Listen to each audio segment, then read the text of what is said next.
गले में गांठ होती है या गिल्टी हुई कह ले, तो ये क्यों होती है और इसके लक्षण क्या दिखाई देते हैं? हमें कब समझ जाना चाहिए कि हमें डॉक्टर के पास जाने की ज़रूरत है?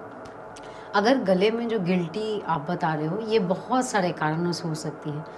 अगर आपके टॉन्सिल्स बढ़े हुए हैं, तो उससे भी यहाँ पे देखोगे, जब टॉन्सिल्स होते हैं तो यहाँ पे बेसिकली गांठ आ जाती है।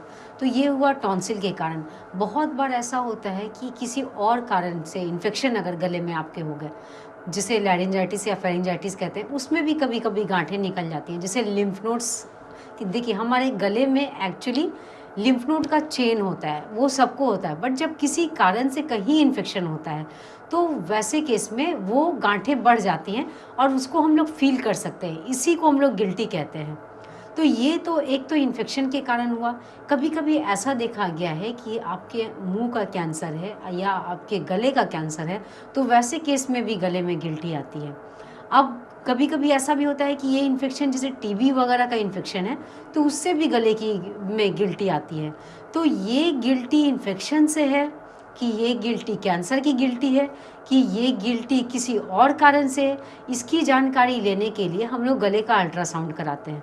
तो उस वैसे केस में गले का अल्ट्रासाउंड के साथ अगर हम लोग को ऐसा लगता है कि ये कहीं से इन्फेक्शन से, या कहीं हम लोग सस्पिशन में रहता है कि ये मोस्ट प्रोबेबली आपके कहीं ट्यूमर्स हैं जिसके कारण हमें ये गिल्टी दिख रही है, तो वो गिल्टी अच्छी वाली है कि वो गिल्टी कैंसर वाली है, इसको जानने के लिए हम लोग एफएनएसी कराते हैं।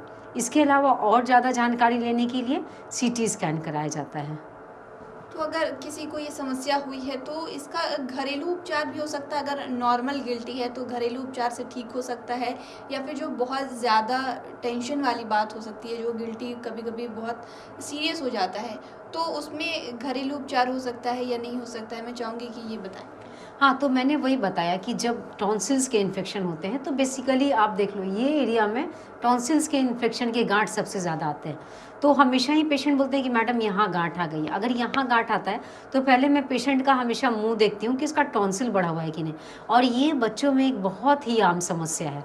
तो ये जब इन्फेक्शन हो रहा है तो आप ऐसे केस में एंटीबायोटिक्स, पेन किलर या कुछ गार्गल्स वगैरह से आप 10-15 दिन ऐसा करिएंगे गार्गल। एंटीबायोटिक्स 1 वीक का कोर्स लेके जब आप इन्फेक्शन चला जाता है तो वो गिल्टी खुद ब खुद ख़त्म हो जाती है।